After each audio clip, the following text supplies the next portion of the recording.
I'm aware it's a lot of people that's mad at me. They disagree and attempt to try and embarrass me. I'm getting sick of the Pharisees coming after me. I say what God tell me, ain't no way that they could cancel me for saying that I feel like social media is dangerous.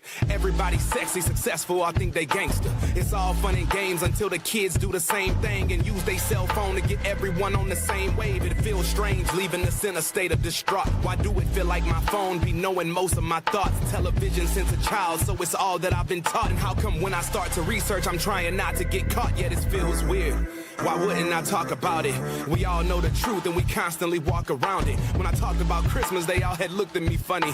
I just feel a lot of holidays be used to make money. Let me think about it. Look, y'all can tell me if I'm a trip, but how is Christ's birthday and we the ones getting gifts? And when I talk about the vaccine, everybody be extra. I don't feel like it's the mark, man. I just feel like it's a test run so we can feel comfortable when we falling in line. Don't believe what they telling you cause they all in disguise. That's why they telling us lies. But that's a different conversation. Gotta wait till COVID finish decreasing population. But anyway, I think they go keep calling me crazy now. Everybody sleeping, let's see if you go be lazy now. We breaking out these chains so we could go get on God wave. The world is up in flames and we just talking about LeBron James. Dang, man, why did I say his name, man? I'm sorry. I know this sounds funny, but it's not a game. Atari, I'm sorry. Don't know why I keep on playing around. That's how easily the snake could distract us until we drown and then attract us to the ground that we had started from. Stop friend zoning your demons and kill all of them. It ain't no sparing lives in spiritual warfare, cause people be playing dead and come back to get all theirs. Beware because we gotta pick a side and time is not.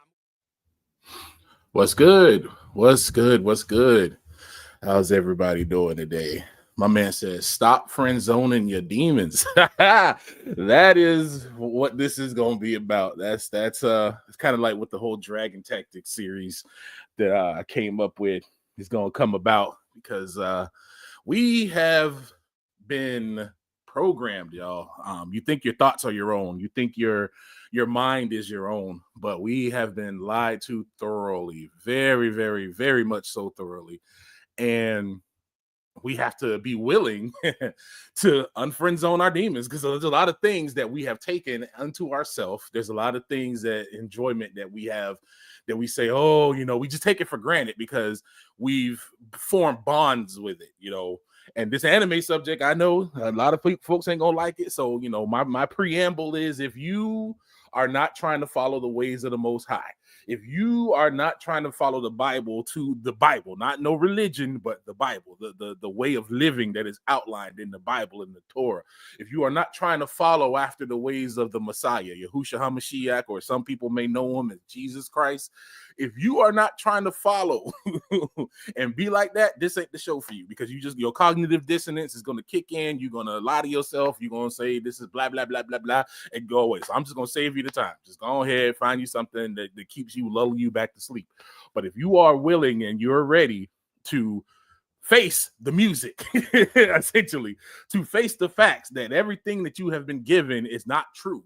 Well, we have to understand, a lot of us as Hebrews, especially, this is actually, I'm sorry, something that really shocks me, is that we'll believe that we were lied to by Europeans about our history. We know and we can see that they lied to us even about things in our recent history. They'll tell us, oh, it's not that, it's old, get over it. Racism is done. They lie about recent history.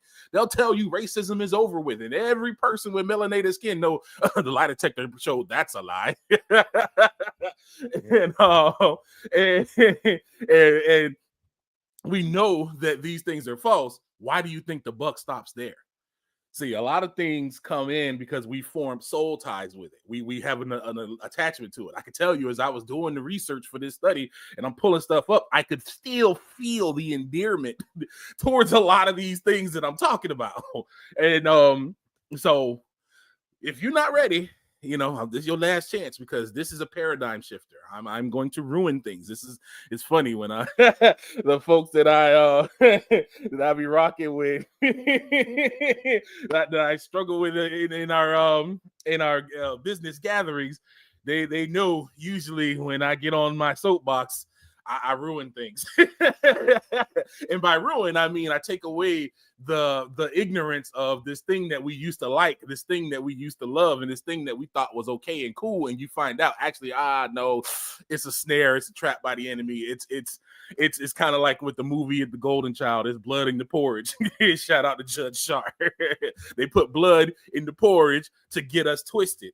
And what we have to understand is this system is not a system based upon the world. The reason when the Most High said that the dragon pretty much had the whole world, that's what we're living in, y'all. We living in a time where the times and seasons have changed.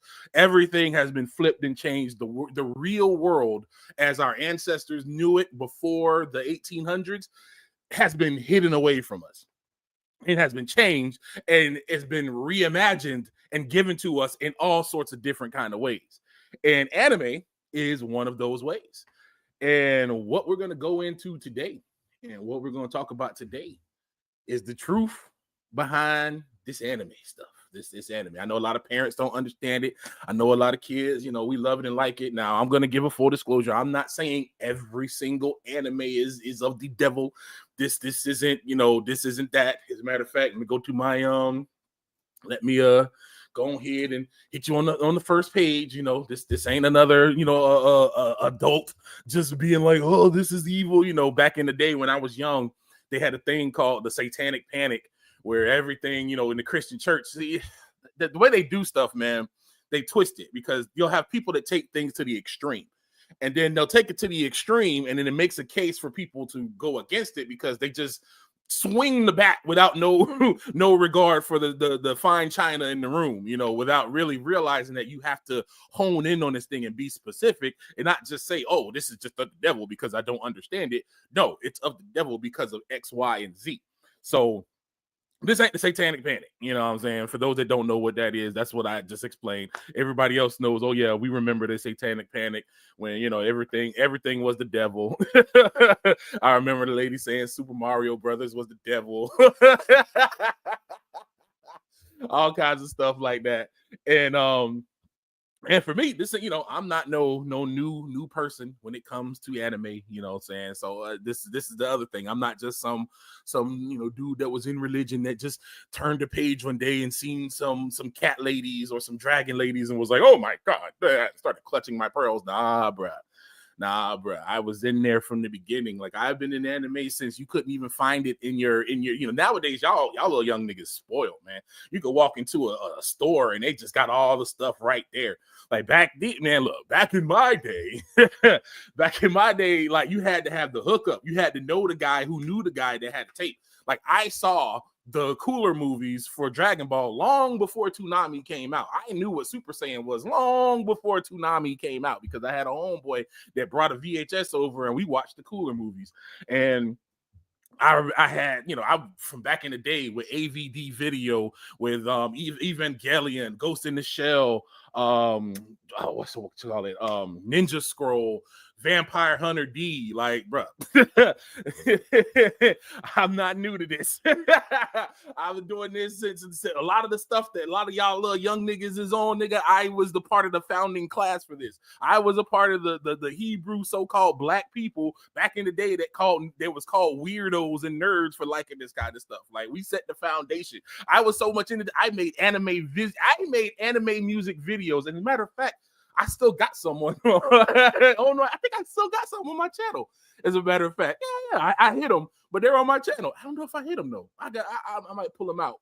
I still got some from Gunsword. I made an anime music video with that, with a Sean Slaughter track. I used to put them on Christian rap album music.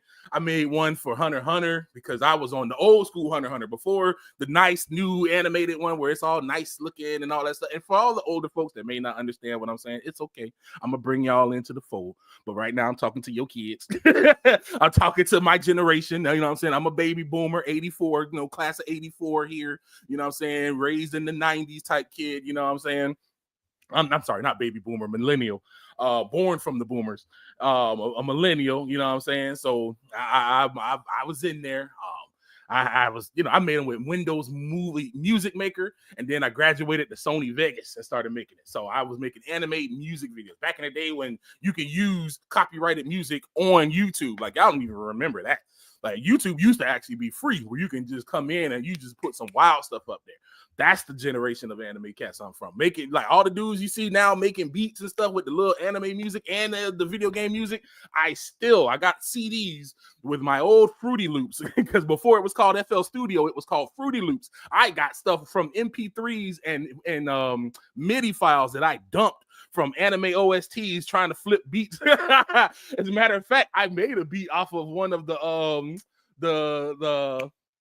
Rurouni Kenshin soundtrack stuff. So, this isn't something that I just came upon and like, oh, this is, started clutching my pearls. Like, bro, I was watching One Piece back in before One Piece did 4K and high definition shows, which is hilarious. Because I remember when they switched to high definition, my laptop was so crappy I couldn't watch the episodes because they wouldn't play on my video card on my laptop. So I had to go get another computer to even finish watching the episodes with a graphics card, because HD video was too much for my laptop at the time.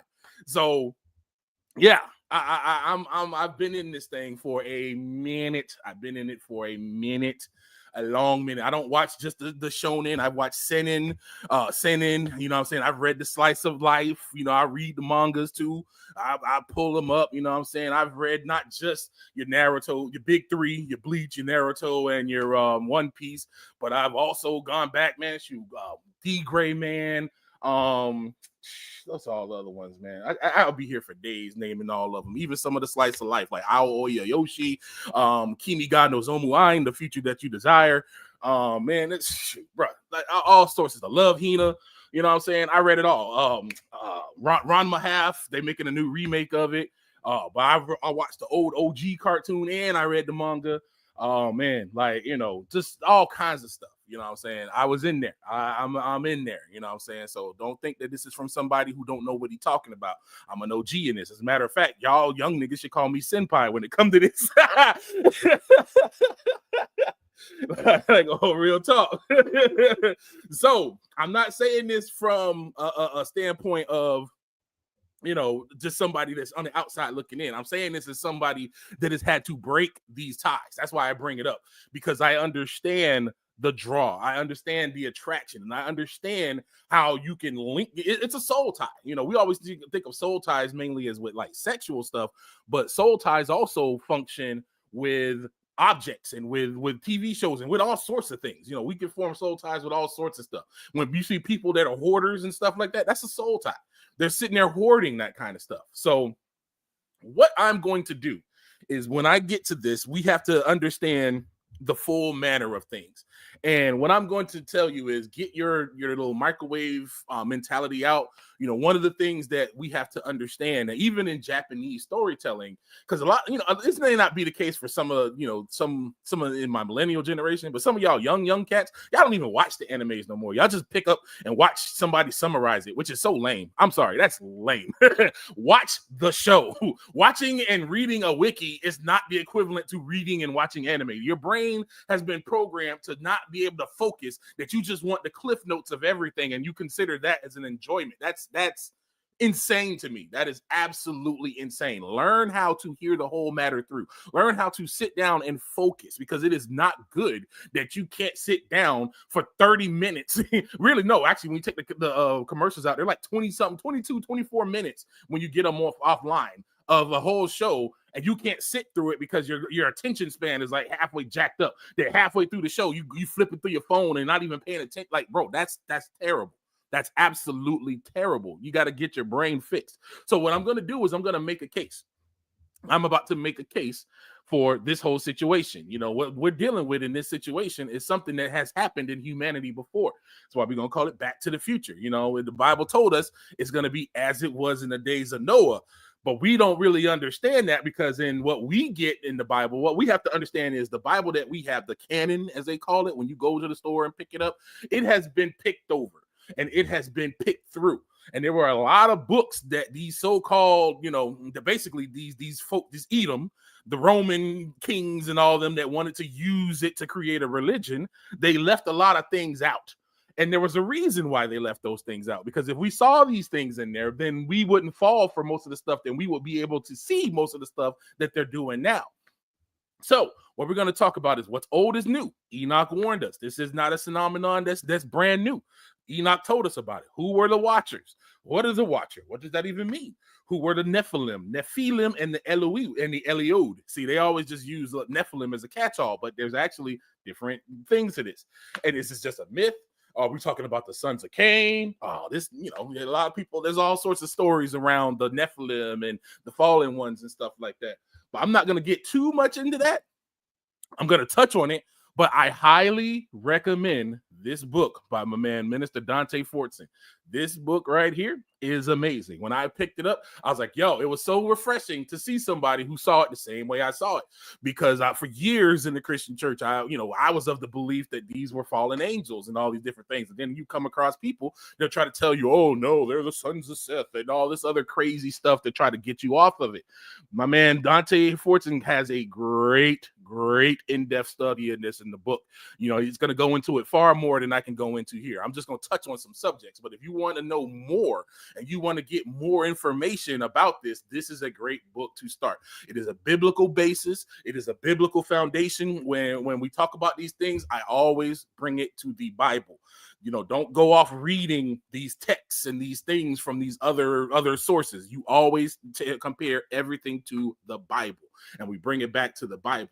So this is a book that I recommend if you want to really get into the nitty gritty about what is going on and what's happening with these fallen ones and all that stuff. My man Dante Fortson got the book that breaks it all down. It's available on Amazon. I highly recommend it. It is something that you should get. So before I go forward, we're going to read. I'm pulling this up. I like the Sepher. And I couldn't find the Sepher on the computer, so I had to take screenshots and do some little IT things with it. But I like the Sepher translation of the Book of Enoch, even though it's based off of a translation that changes some things in chapter, I want to say 66, when the Most High told Noah to get ready to get with the ark and stuff, and they try to change it to make it sound like the angels built the ark, but that's not the case. When you read the actual original Book of Enoch, the one that I believe his name was Alexander, he got it from the Ethiopians and he made a direct translation. His translation says a whole different thing there. He said he told the angels to work at the trees. And that's something that I'm going to bring up in future things, about how we don't use our eyes and stuff like that, about that, because it goes into this so much. It's just so much, and this is going to be like a real surface because I've got to relate it to the subject matter. But I could be here all day talking about this stuff, man. It's so deep. So what we're going to do is we're going to read the Book of Enoch, chapter 7. And it goes, it happened after the sons of men had multiplied in those days that daughters were born to them, elegant and beautiful. And when the watchers, the sons of heaven, beheld them, they became enamored of them, saying to each other, come, let us select for ourselves women from the progeny of men, and let us beget children. Their leader, Shemyaza, said to them, I fear that you may perhaps be indisposed to the performance of this enterprise, and that I alone shall suffer for so grievous a crime. But they answered him and said, we all swear and bind ourselves by mutual execrations that we will not change our intention, but execute our projected undertaking. Then they all swore together and bound themselves by mutual execrations. Their whole number was 200 who descended upon Ardis, which is the top of Mount Hermon. Now, this word execrations means curses. They bound themselves with curses. It means to become accursed. Let me excuse me, I'm pulling this up here. Execration, the act of cursing or denouncing, an object of curses, something detested. So now, just off of this little bit alone, does anybody know of a popular anime where they use curses? Does anybody know of a popular anime where the heroes use curses to fight? I'm just throwing out hints. So then it goes, it starts talking about the names of the chiefs in chapter 9. In chapter 10, it says, then they took women, each choosing for himself whom they began to reproach and with whom they cohabited, teaching them sorcery, incantations, and divining of roots and trees. And the women conceiving brought forth Nephilim, and they bore to them 3 races. First, the great Nephilim, the Nephilim, I'm sorry, I said that wrong. The Nephilim, the great Nephilim. The Nephilim brought forth Nephilim, and the Nephilim brought forth the Eliud, and they existed, increasing in power according to their greatness. Now, that Eliud is not to be mistaken with the Eliud that's in the line of the Messiah. What you got to understand is these fallen ones were great people. They were great. They were great in their time. I don't want to say people, because they weren't people. They weren't human. They were great in the earth. So they took on these names, and Eliud was a name meaning like, lofty lord and things like that. They took on the names that basically names that were attributed to the Most High. They took on and attributed them names to themselves. That was also a part of their foolishness and their pridefulness. And it says, whose statue was each 300 cubits. These devoured all the labor of men until it became impossible to feed them. Now, a lot of people, I'm going to make another little quick note. A lot of people say, oh, these are impossible heights. How could this be? And blah, blah, blah, blah, blah. When we are taught science on the earth, we're taught that the earth started, there was little oxygen, and, it built up over time. And then all of a sudden, a little cell decided, hey, I want to walk on land. So it just starts magically changing itself to walk on land. This isn't true. Recently, they took a core out of Antarctica, and in Russia, they studied it. And they found that the deeper down into the core of ice that they went, the higher the concentration of oxygen they found. So now that just kills that whole theory right there, because there was actually saying there was more oxygen in the earth back during that time than there is now. And if you understand anything about how oxygen makes things grow, if you have a high oxygenated environment, things get bigger. So humans were bigger in that time. So it's natural to have these things called giants with these impossible heights that seem impossible to us now. But back then, that was like their normal giant size, because everything was bigger in the earth back then. That's another whole nother side rail that I'm going to go down eventually with y'all. And then it says, when whose stature was 300 cubits, these devoured all the labor of men until it became impossible to feed them. Then when they turned themselves against men in order to devour them, they started eating humans. They were eating people. To serve man is a cookbook. They were cooking humans now, literally, not just cooking them as far as, just making fun of them. They were cooking them on the literal sense. And then it goes, and they begin to injure birds, beasts, reptiles, and fish to eat one another's flesh and to drink their blood. Then the earth reproved the unrighteous. Moreover, as Azazel taught men to make swords, knives, shields, breastplates, the fabrication of mirrors, and the workmanship of bracelets and ornaments, the use of paint, the beautifying of the eyebrows. Yes, ladies, I'm sorry to tell you, your makeup and all the things that you love and all that stuff, that's fallen angel technology. Our sisters are beautiful naturally. They don't need that kind of stuff. It's actually, if you really look at it, most of that stuff is actually the reason why your skin is messed up and why your skin is bad. Start trying to, look at to the things that you eat and look into your diet and things that you do, instead of just going for the shortcut of makeup to try to put that stuff on, because the Most High made you already beautiful. He made you as beautiful. You don't need the wigs. You don't need all that. Why would you paint over an already perfect painting? You are fearfully and wonderfully made. A natural Hebrew woman is the most beautiful thing walking. When a brother, and all my brothers will attest to this, when you see a natural sister with them afro puffs walking, or them locks walking, or them braids going, bruh, that thing be like, yo, that's yo. It ain't all about the BBL and all that stuff. We love natural, straight from Yah beauty. Be beautiful within yourself. You don't need the fancy colors. You don't need all that stuff. You are beautiful as you are. That is my little sidebar message to edify our sisters, to know that you are beautiful by yourself. You are beautiful without their add-ons and their nonsense. You don't have to have bone straight hair, blonde, blue hair, and all that other nonsense. You are beautiful as the Most High created you. Anyway, he created the beautifying of the eyebrows, stones of every valuable and select kind, and all sorts of dyes, so that the world became altered. The world was altered. Impiety increased, fornication multiplied, and they transgressed and corrupted all their ways. Man, it sounded familiar, y'all. I don't know if y'all hearing some familiar, it's like, dang, that sound almost like it's today, Amzrak taught all the sorcerers and dividers of roots, armors, the solution of sorcery. Bar Kial, the observer of the stars. I mean, he was teaching people whether they was Pisces and Virgos. Aki Bell signs. Tamiel taught astronomy. Now, this isn't the typical astronomy of studying how the patterns of the stars move. It's using astronomy to teach divination. This kind of goes also back into observer of the stars, but also with astronomy. See, back during this time, men didn't have this information and knowledge for these things. So this was forbidden knowledge for them because the Most High hadn't authorized mankind to know this yet. It wasn't that he wasn't going to teach us. It's just like, why would you give a 2-year-old a loaded pistol? You know, the loaded pistol in the hands of the right person could do good work, but a loaded pistol in the hands of a child is just going to cause problems. And that's how it was with knowledge and technology, because watch what's going to end up happening. And Azrael taught the motion of the moon, and men being destroyed cried out, and their voices reaches unto heaven. Basically, they came down, these watchers, these angels from heaven. They left their heavenly estate and they came down and started wreaking havoc in the earth. They left their world and came into our world armed with knowledge we didn't have. And let me give you a hint. The etymology. Etymology means the source of the word or the root of the word, where it comes from.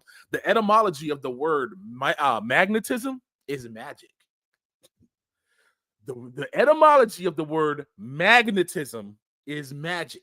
When you look at the things that you can do with magnetism, what they call it quantum lock, when you can have something floating and flying above, when you can move and repel things with seemingly invisible forces. It's when you have an understanding, you know what the forces is. But if you don't understand those forces, it seems like magic to you.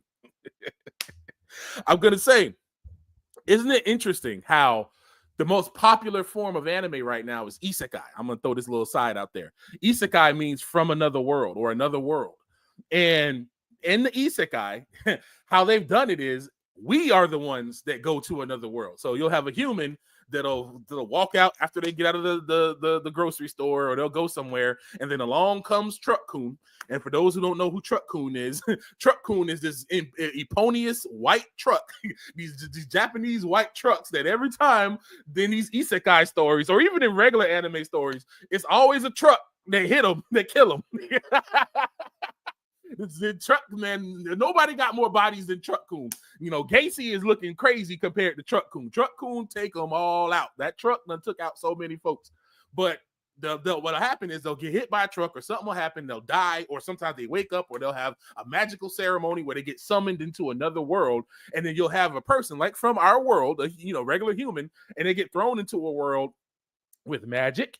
They'll have demi-humans or human hybrids. So you'll have wolf humans, cat humans, dragon humans. You'll have some of them that look just like the dragon. You'll have all these fantastical creatures.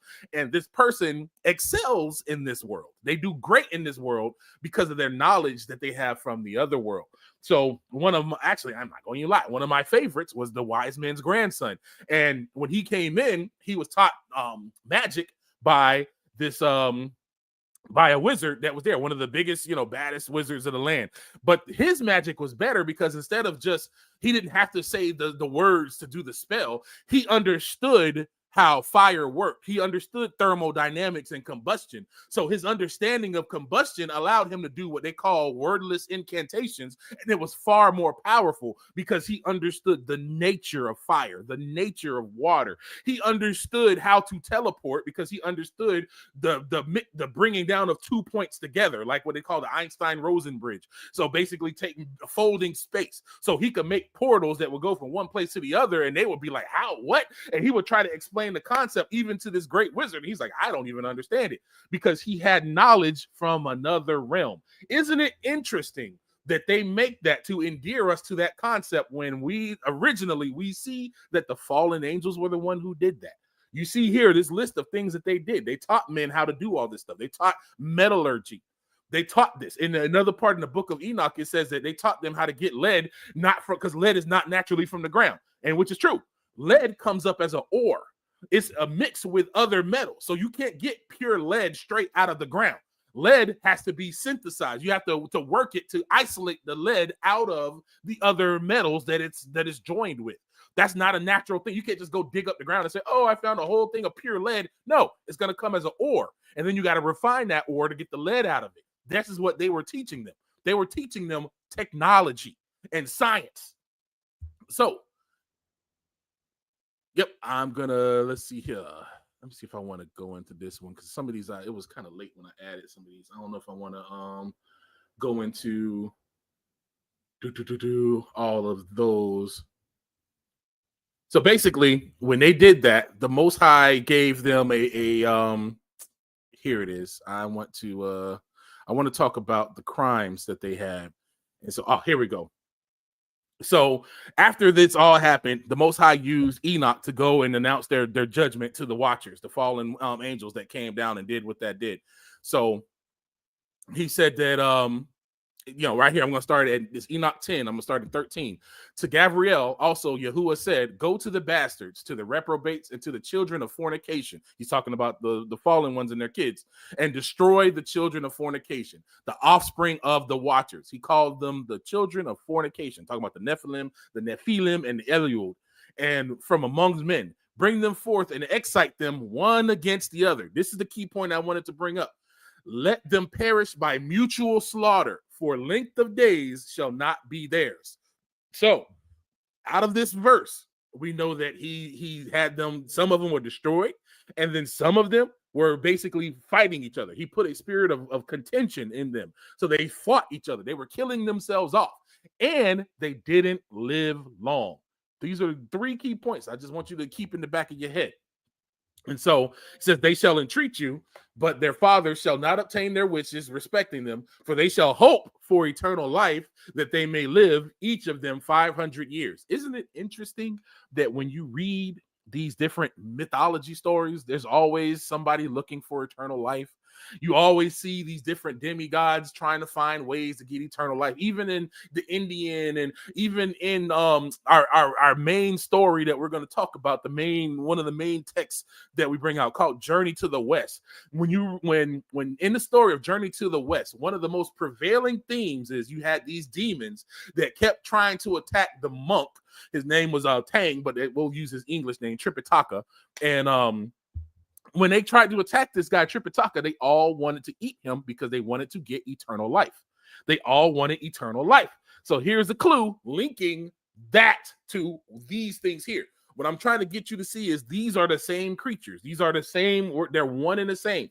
I'm building my case for this whole thing. I'm not just going to come in and say anime bad. I'm going to show you what anime is presenting to you. And then you can decide whether you want to keep following it and loving on it or not. So from there, we're going to go back here and pull up my, sorry about that. Going to pull up my presentation here. So now we know that they altered the world with their evil progeny. They taught weapon making. They taught metallurgy. They taught makeup, sorcery, astrology, and divination. That's the observing of the stars. They took human women and had children. So this wasn't some, separate, a lot of people like to say, oh, well, the Nephilim were the sons of Seph. That makes no sense. Number one. That's why I say get that book from my brother, Dante Fortson. He goes in on it so awesomely. I highly recommend that book. And they took human women and had children, and their children were hybrid beings. They had an insatiable hunger, and they ate everything, including humans. So now we got to go into what did they look like? What happened to them? Why was, what do they look like? How do they look? So we're going to go into Enoch 105. And it says, after a time, my son, this is Enoch talking, my son Methuselah took a wife for his son Lamech. She became pregnant by him and brought forth a child, the flesh of which was white as snow and red as a rose, and the hair of whose head was white like wool and long, and whose eyes were beautiful. When he opened them, he illuminated all the house like the sun. The whole house abounded with light. And when he was taken from the hand of the midwife, Lamech, his father, became afraid of him. And flying away, he came to his own father, Methuselah, and said, I have begotten a son unlike others. He is not of men, but resembling the offspring of the angels of heaven. It is of a different nature, being altogether unlike us. Let me say that again. He said, I have begotten a son, unlike others. He is not of men, but resembling the offspring of the angels of heaven, is of a different nature, being altogether unlike us. His eyes are as the rays of the sun, his countenance glorious, and he looks not as if he belonged to me, but to the angels. So his son had white skin, white hair, light eyes, and he freaked out. He freaked out. Now, when I say this, because I'm gonna do an actual full study on this. But when I say this, I want people to know I am not a student of racism, none of that kind of stuff. I don't adhere to the camp theology that all white people are bad and all that stuff. The so-called white people, there's different tribes amongst them as well. You have the Anglo-Saxons, you have the Rus, you have different things. So to saying, white people is just like saying black people is stupid. We have to learn ethnicity and unlearn this lie of race. Because when it comes to race, it's talking about different beings altogether. A whole different creature. These Nephilim are a different race. They're different. And there's proof of that in our modern science context, because when you start studying genetics and science, they tell you that humans had an unknown ancestor that they mated with. They tell you that there's diversions in the human line. You have Homo erectus, Homo sapien, and you have Homo I forget the other one. There's different ones. Funny enough, there's 3 different ones, just like the 3 different groups of the Nephilim, Nephilium, and the Eliot. There's different ones. And they talk about how there's some humans that have Neanderthal was one, and they have these different ones that they come from. This is a study that they knew that's going. So this is all things that are known, that are known by science. This isn't something crazy. They've already acknowledged that some people have DNA from an quote unquote unknown ancestor. So let's use our brains, because see, we've been taught to not use our brains. We've been taught to just be dull in our thinking, but we have to use reasoning and logic. A plus B equals C. And if any one of those things is off, we got to throw the whole equation away. So why would this man, seeing if we had Anglo-Saxon and Rus people with light skin back during that day, why wouldn't Lamech say that, dang, this woman been creeping with the milkman? Why would he freak out and go to his dad to go to Enoch? Because that's what happened. He went to Methuselah. He said, hey, you need to find Enoch. Because Enoch at one time, everybody knew Enoch was like the holy scribe. That's what he was called in heaven, the holy scribe, which is such an honor. Let me just gush on that for a second. That's such an honor to be called by Most High the holy scribe. Like, bruh, oh my goodness. Woo. Anyway, scribe of like, bro, oh my gosh, this man has so many honors on him, man, so many honors on him. But he went to his dad to go to his dad, his grandfather, which was Enoch, to tell him about this, because he's like, I need some answers, because either this woman been messing with it, something's wrong here. So why did he just automatically jump to angels? Why didn't he think that, oh, she was messing with another man?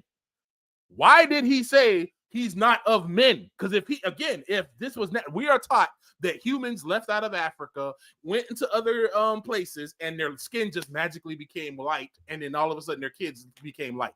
Now, if you don't believe in evolution, but you still hold on to that theory, let me tell you, I have bad news for you. That's still evolution. That's still evolution. You can't, that makes no sense. You don't just move. If I move to Alaska, my kids aren't going to be born white with white skin and blonde hair and blue eyes. That doesn't make sense. Unless I go somewhere and get some kind of outside pollution that affects my DNA, just living in a place is not going to change the color of your children. Like that. My mom was light skinned. She was from the north. When she came to the south, by that theory, she should have gotten dark skinned. She was still light skinned to the day she passed away. So this theory it sounds nonsense, because they don't want you to understand the truth. That's all I'm gonna say on that one. That's all I'm going to say. I'm not going to go into too much detail, because I don't want people to be like, whatever. And I don't not want to get off the true course. But I just want you to understand that light, pale skin and white hair is not a trait that was attributed to humans, because he freaked out and said, these are the offspring of the angels of heaven. It is of a different nature. Now, we know going forward, this is actually Noah. And Noah was born an albino. because that's what Enoch comes and tells him later on. It goes, then you go to 7. When Methuselah heard the words of his son, he came to me at the extremities of the earth. That's my man, Enoch. I just love this dude. He's one of my favorite patriarchs for the Bible, man. Enoch was just he's that guy. If you are a lover of wisdom, you cannot help but love Enoch, man. Enoch is just his love of wisdom is so infectious. I just love it. And he answered and said, on account of a great event have I come to you, and on account of a sight difficult I have approached you. And now, my father, hear me, for my son Lamech, a child, has been born, who resembles not him, and whose nature is not like the nature of man. His color is whiter than snow. He's redder than the rose. The hair of his head is whiter than the white wool. His eyes are like rays of the sun, and when he opened them, he illuminated the whole house. When he was taken from the hand of the midwife. His father Lamech feared and fled to me, believing not what belonged to him, but that he resembled the angels of heaven. And behold, I am come to you. And then that's when Enoch told him and answered and said, Yahuwah will effect a new thing upon the earth. This I have explained and seen in the vision. I have shown you that in the generation of Yared, my father, those who were from heaven disregarded the words of Yah. Behold, they committed crimes, laid aside their estate, and intermingled with women. So basically, he was telling them that, hey, when back in my dad's day, the angels came down, and he was letting him know that Noah was going to be one that was going to come forth, and it was okay. He's human. That's what he was telling them, because Noah was born, and let's pull up my PowerPoint again. Noah was an albino.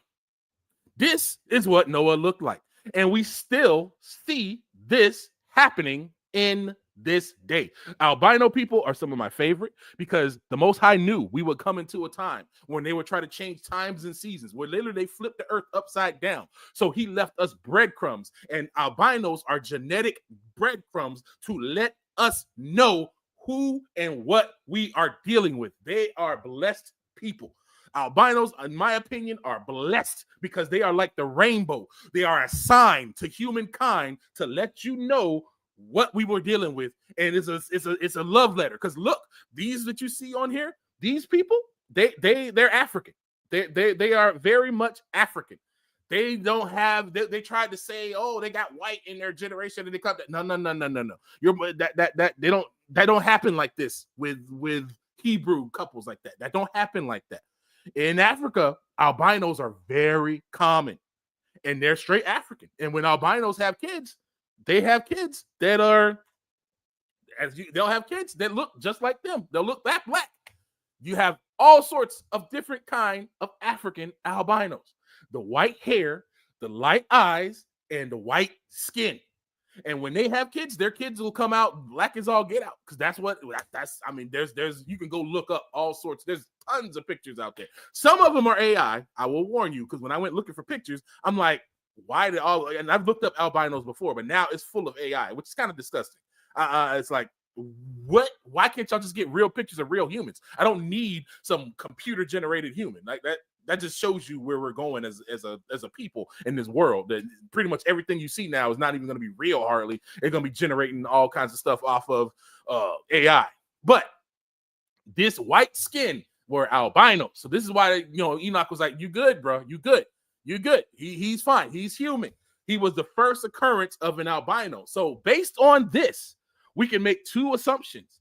That one, there were no people with light skin like this during that time. So now it's safe to say that before the flood, all mankind was melanated. They all had dark brown or whatever color skin. There was no people of light colored skin in before the flood. I'm not going to go deeper into that. I'm going to make another episode where we're going to start going in and doing the tracking and finding things out, because I might have to do it on Rumble, because YouTube be with the nonsense, and there's a lot of truth in that. And, it's not a thing to be like, oh, a person is lesser. Oh, a person is this. Because no, I'm not saying that so-called white people are not human. I'm not saying that at all, because if that was the case, then we would have bigger issues and stuff going on. I'm not saying that at all. However, the origins, I am calling that into question. The origins, even they themselves, there's different people that I follow that they themselves call and question their own origins into question. It's like what the Bible said. They'll wake up and say, we have received lies. And a lot of them are waking up and realizing, yo, what's going on here? What's up with these orphan trains and what's going on with all this stuff? That's my little sidebar for that. But getting back to the anime part, this white skin and white hair. This is a common trope. They were attributed to the angels. All of these folks, I'm going to go back again. You got these babies here. Again, all albinos. The man here with the light eyes, the white hair. All of these are Africans. Everybody you're seeing is an African person. They are melanated, but they are an albino melanin. This lady here with her baby, that's her baby. That lady is dark. She had a baby. That baby is albino. There was another one I found with this lady who had a bunch of albino kids. And all her kids were albino. She was just as dark as midnight, an African lady. This is a common occurrence down there. So, using the clues within the text, the seed of the angels didn't look like mankind. Based on this, we can ascertain that mankind into antediluvian, that means before the flood. That's just a big word to say, before the flood times, they had melanated skin, because he didn't say he resembled a different tribe or a type of man. He said he looked like the angel seed. Pale skin and white hair are associated with angelic offspring. So now come up here. Here we go. I'm just going to use this Game Rant article to make it simple. The most iconic characters with white hair. We got our man Atsuki Najima from Bungo Stray Dogs. Here we go. Light skin, white hair. We got Leek from Black Clover. One of the things that you always notice too in anime is that the white-haired character is always ridiculous. They're always like they got their next level. Like Lick right here, he was actually from the Elven race, and he was ridiculous. He was absolutely ridiculous in Black Clover. My man Garo was one of the only ones that could hang with One Punch Man. One Punch Man was really like a kind of a joke because he was so strong he could just beat all his enemies in one punch. I ain't gonna lie, I like One Punch Man. One Punch Man is funny, but it's interesting that the only one that could hang with him was the man with pale skin, white hair. Garo, same thing. Tengen Uzui from Demon Slayer, another one, light skin, pale hair. Also, another thing they always talk about is how lustful the fallen ones were. This man right here, he had him a cadre of women. He was hanging out in the he was real comfortable in that red light district. You got my man, Toby Rama from Naruto, one of the original Hokages. Again, gangster, ridiculous dude. Another one, white hair. Decim from Death Parade. Another one, pale skin, white hair. My man Archer from Fate Stay Night. I liked Archer. Again, a beast. Almost all of the characters in anime that have white hair, you can guarantee it. There's only one exception, and when it comes to him, I'm going to clown him. Again, the same thing. My man Gintoki from Gintama, same thing, white hair. Jiraiya, one of the original sages, white hair, same thing, ridiculous. This sorry bastard, Griffith. Anybody who's seen Berserk knows why I called him a sorry bastard. This Joker here embodied the whole mindset of the Nephilim, really, because he had a whole he had a band of friends that he brought together, these mercenaries. They all went, they fought and died together. They were like brothers in this band, the one that Guts had joined with him. And this dude, in order to get power and turn into a full demon, he sacrificed all those people close to him and then did some crazy crap to supposedly his best friend and his best friend's woman. Like it was ridiculous. He raped the woman in front of him. This dude right here is every bit of what a Nephilim is. To gain more power, he turned on the very ones who walked with him, who was his friends, who held him down. They came and rescued him from his own nonsense, and he still turned on them. It's showing you their nature. Same thing. Sho Kusabe from Fire Force. Sho was ridiculous. Had ridiculous abilities and powers and stuff like that. Every time you get a white-haired character, their powers are ridiculous. Same thing with this guy, Kanade Yoryu. He came in and changed the game.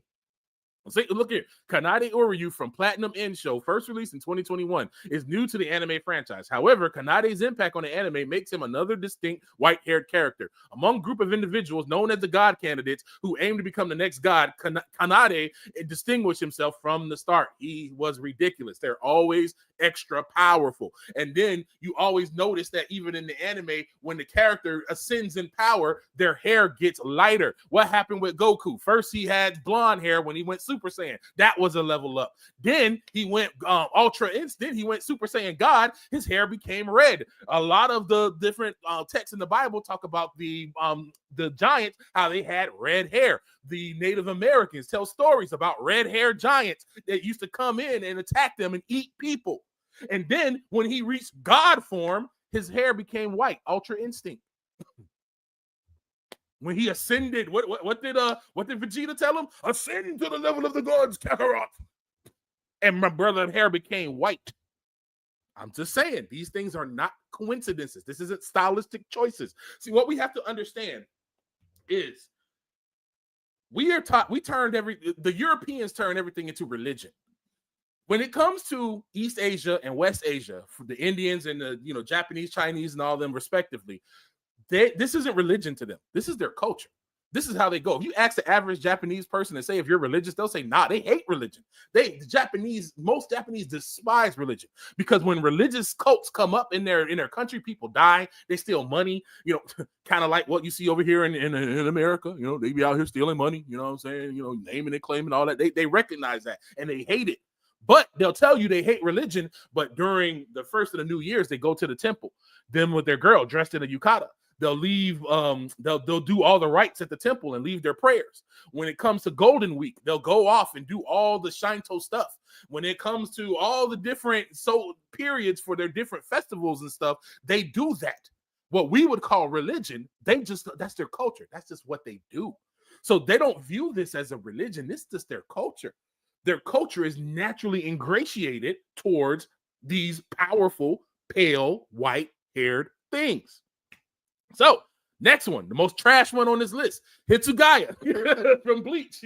He was another one. Came out, was supposed to be the youngest captain. He was supposed to be good and all that, but I'm just making fun on the Hitsugaya. But Hitsugaya became trash. I'm sorry. He's the lamest one. But he's another one. The light eyes, the white hair, same thing. This man Shogo from Psycho-Pass, same thing. White hair, light eyes. He was also ridiculous. Psycho-Pass was a pretty good show, and he was out there. This dude was tough.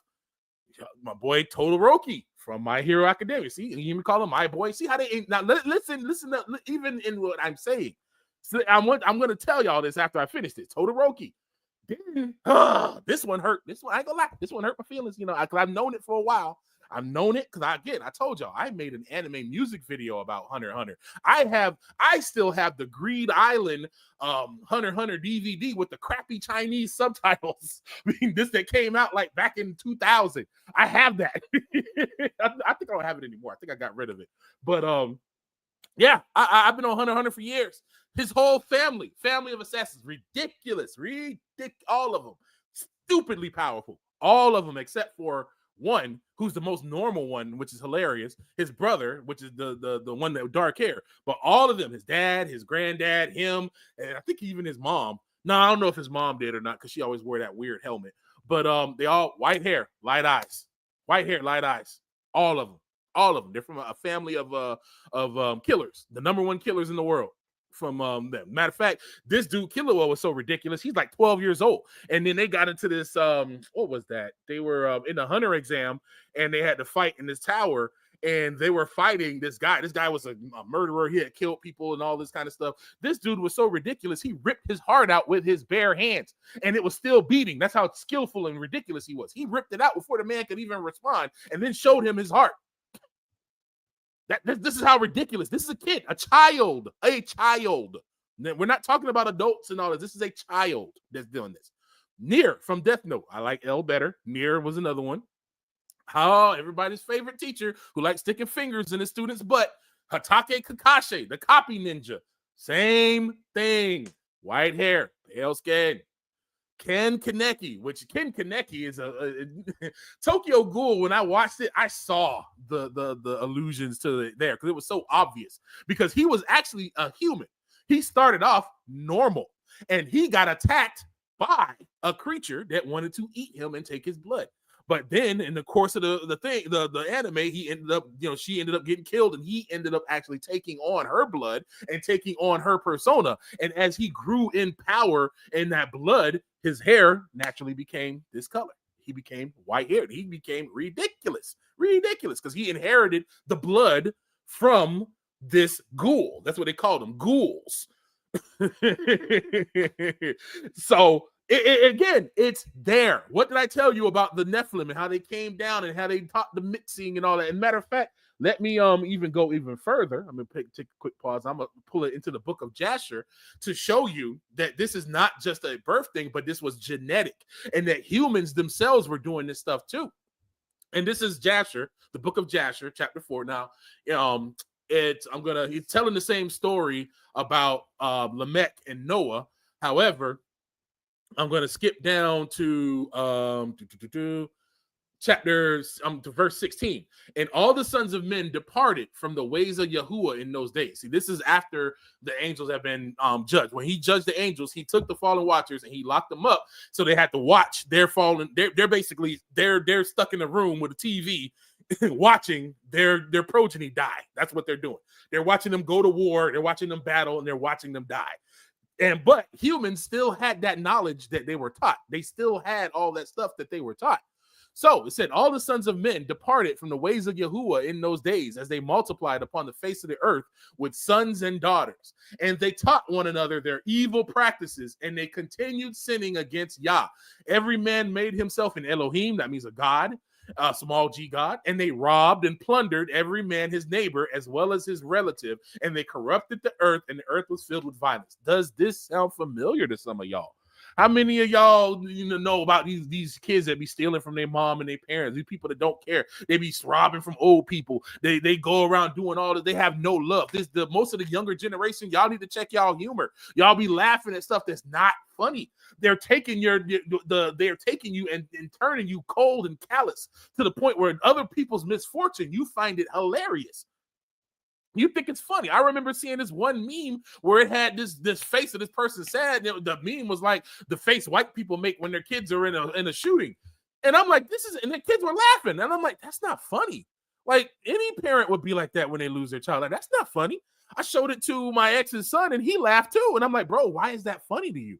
Well, because that's the face. I said, dude, would it be funny if you died and me and your mom were making this face? And then he was like, dang, I ain't think about it that way. I never looked at it that way. They're taking the empathy out of kids for your parents and stuff. That's what you need to know and start paying attention to, especially with your grandkids and your kids. They're trying to remove the empathy and make us more like them. They are making us and ingratiating us to like beings that look like Nephilim. It's not just some innocent thing. That's why when I was like, my boy Todoroki, I'm like, dang, I had to catch myself. That came out of my spirit because I have formed an agreement with that show because I like My Hero Academia. I like some of the stories that goes with it. I like what this character does. And although this character may not have all the characteristics of a Nephilim, it's ingratiating me to like a character that doesn't look like a human, but looks like these fallen angels' children. They're ingratiating us to like these fallen creatures. Do you think that it is a coincidence that they're talking about aliens all of a sudden? Do you think that it is a coincidence that all these orbs are flying around all of a sudden? It is a setup. They are going to have these things come back and reintroduce themselves. And anime and this anime culture is what's getting us warmed up to like these things. So when we see a creature or a quote unquote human that comes in with white hair, light eyes, and light skin, we are going to think anime. We are going to think, yo, this is some anime stuff right here. This is what, we're already going to have a soul tie because we like these other characters that look just like it. You even have folks dressing up like, even now amongst the Hebrews, it's big now. Anime's way huger now. I never used to see black cosplayers in the level that I see them now. For those who don't know, cosplayers is when they go and they dress up like the characters. They'll go to conventions and stuff and dress up like these characters. It's a programming of your mind to get you to like these characters. And it goes, and every man, it goes in 17 and 18, their judges and rulers went to the daughters of men and took their women by force from their men, according to their choice. And the sons of men in those days took from the cattle of the earth, the beast of the field, and the fowls of the air, and taught the mixture of animals of one species with the other, in order wherewith to provoke Yahuwah, and Elohim saw the whole earth, and it was corrupt. For all the flesh had corrupted his ways upon the earth, all men and animals. Now, that right there should tell y'all something right there. Like, you know, this is the mixing of the species. Here you have a dragon lady. It's a half dragon, half human. All throughout anime. They're all in anime. You got the dragon ones. Oh, cat. Oh, man. If you go look up cat, I didn't want to pull up cat ladies because there's so much porn surround. Like, literally, they now have to. It's to the point where Jokers is out here. They call them gooners. And gooning just basically means you're masturbating to this stuff. And these Jokers will come out and goon to half cat, half women stuff. There's all sorts of foul, filth porn of Jokers drawing these creatures in sexual positions. And Jokers is out here thinking about having sex with this creature like this, like that. But they show them that cute. Look. Oh, she's cute. Oh my gosh. Oh, she's so cute. Oh my gosh. How could this be evil? Oh, look, how is this evil? She's so cute and adorable. This is what they do. Notice the ears. Notice those pointy ears and stuff. Here's a fun fact. I believe it's in Sweden. There's actually a genetic condition where humans still have this trait that their ears will grow out pointy. It's mainly, I want to say it's in Sweden. It's mainly in Sweden. I'm going to make another video where I'm going to talk about all this stuff in depth because people like to try to say that this is fake, this is real. I'm like, use your eyes. Use your eyes. I always quote that thing from the Matrix when Neo was on the table getting all the stuff pulled out of him, and he was asking Morpheus, why do my eyes hurt? And Morpheus was like, because you've never used them. We've never used our eyes, y'all. We've been dulled into a sleep that we see these things and we take it for granted. We'll say, oh, people tell, you know how many times I heard people tell me, oh, it's just a show. Oh, you're looking too deep. It's not that serious. It ain't that deep. I heard this from Hebrews, so-called Hebrews that believe that they hid our history, but then because they love their entertainment, they love their show. You either gonna love the Most High or you're gonna love his show. The Most High dealt with me with this when it came to One Piece. I was tired one day. I wasn't even trying to think about, going and teaching. I just wanted to turn my brain off. When you got a nigga like me, my brain be going constantly. That's usually why I'm up late at night, because my brain is constantly spinning, constantly turning. So I just be like, I want to turn my brain off. I don't want to think. I just want to just chill. So I'm like, let me catch up on some One Piece episodes. But the Ruach kept slapping me upside my head. Ruach being Holy Spirit, for those who don't understand that. I'll put it in terms you can understand. And it's like the Most High told me, why are you liking my enemies? Why are you rooting for my enemies? Why do you cheer for my enemies? I'm like, yo, it slapped me. And this is again the mixing. They're teaching this, and especially with dragons. Dragon ladies are their favorite. They're always having dragon ladies. They have cat ladies. They have dog ladies. They have, here's a real popular one right here. Dragon girls, all of them, half human, half dragon.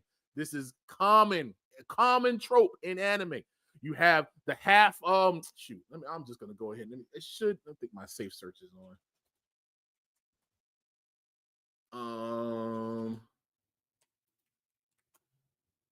Yes, another one. The cat ladies, cat girls.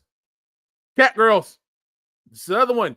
These Jokers be out here that they have even the girls even so much of wear the headphones with the little cat ears on them and stuff like that. That's all where this stuff comes from. See, it's always associated with lust and nonsense. Every single one of them. You have cat ladies. Yurichi, everybody's favorite dark skin, because, we finally got a black woman, blah, blah, blah. When her powers come in, her ears form like a cat.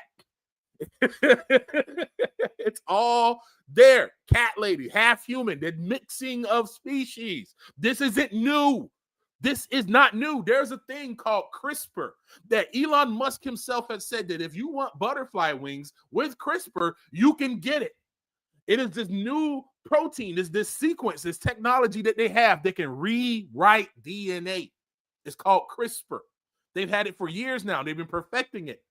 And they can literally get to the point where you can say, hey, do you want to become a cat girl? We can make you one. You can become a cat girl. Look at all the occultic symbols that's sitting on her with the pentagrams and all this stuff. Like, I'm telling you, all of this stuff, it seems innocent and benign because look, oh, they're cute. Oh, she's so cute. She's just, oh, look, oh, you know, she's just a little cute. That's not what it is. And this is fervent, especially in like isekai, which is real popular at the moment. And stuff like that. It's in everything. Look at it, make figurines of it. Again, the lustful thing going on. Get cat girls. Cat girls like the number one thing that these jokers be going into for real. There's so much of this stuff out there. The little cat girls and stuff. They'll have dog girls too. Because and some of them they'll be a dog. They have dog girls. You have it all over then the muscular, you know, they call them the little muscle. That's another popular thing. The muscle cat girls. All this stuff. These are tropes all in anime. This is all in there. All in there. And we see from the Bible that this happened back in the days of Noah. Didn't the book of Revelation say, as it will be just like it was in the days of Noah? They taught the mixture of animals of one species with the other in order therewith to provoke Yahuwah, the Most High. See, people don't understand. Your genetic code is the law of your body. When your cells are getting recreated, they all access your DNA to understand how to do things. That is the law of your body that the Most High has created. It is not, even though just because you can doesn't mean you should. This is what it means to be responsible and to have understanding. Yes, we understand that we could change it, but we don't change it because that is the law that the Most High put into your body. Your DNA, your genetic code is his realm. Only the Most High has the right to change your DNA and your genetic code. But through anime, they are using that as a way to lower your defenses and ingratiate you to get you to a point that when they start offering shots to change you into a cat lady or a cat man or a cat dog or any other type of thing, if you change yourself so that you can have super strength, so that you can look like a Saiyan and become a monkey man and all this other stuff, people will do it. People will do it. It's a subtle way because, again, I have to catch myself because, again, you have to always be mindful of the things that you do. When I say, oh, my boy, yeah, because I have a soul tie formed because I like this. I've laughed at it. I've come into agreement with it spiritually. So now that opens me up for all the things that comes along with these beings. We have to just tell the truth and see it for what it is. It's not all about entertainment. It's not all about just being entertained. We're being entertained and we're also being programmed and set up so that when these fallen ones inevitably do return, because they're going to come back and call themselves aliens, but they're not aliens. They were here already. We see this from the book of Jasher, the book of Enoch, old texts written by men on our ancestors who are letting us know, hey, this is what we saw. They always try to say, even with the conquistadors or the conquerors, they say, oh, they're great men and they circumnavigated the world and they did all this. But when they draw all the creatures on the map and all the giants and the hybrids and stuff, they were just crazy. Oh, they just saw a manatee and thought it was a human. I'm from Florida, y'all. Manatees don't look like no kind of human. And I don't care how much alcohol and Hennessy you had up in your system. Ain't no way a manatee gonna look like a human woman. I'm sorry. That I even as a kid, I remember we had went to a manatee exhibit when I was in elementary school, and I'm looking, and I'm like, how did they think that these were mermaids? They don't look nothing like a human. What are you talking about? Like but you don't think about it. They don't want you to think about it. You just accept it without thinking it through. Why would these men who wrote these elaborate maps, who are so intelligent, it's a disrespect to all of them, in all honesty. Herodotus, Herodotus, they call him the father of modern history because Herodotus wrote down a lot of histories and stuff. It's called, I think his book is called The Histories.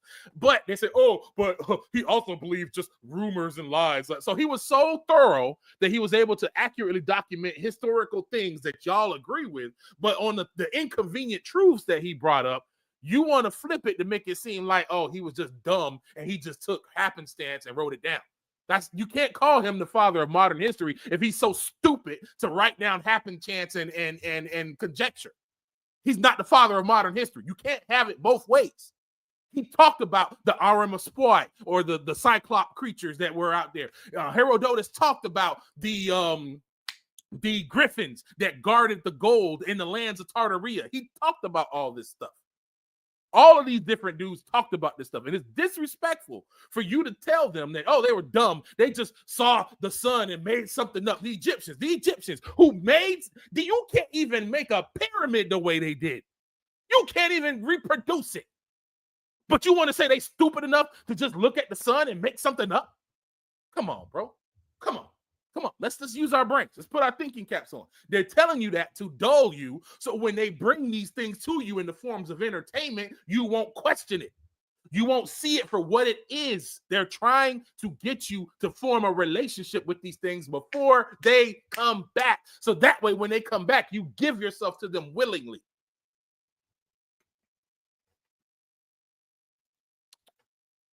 So,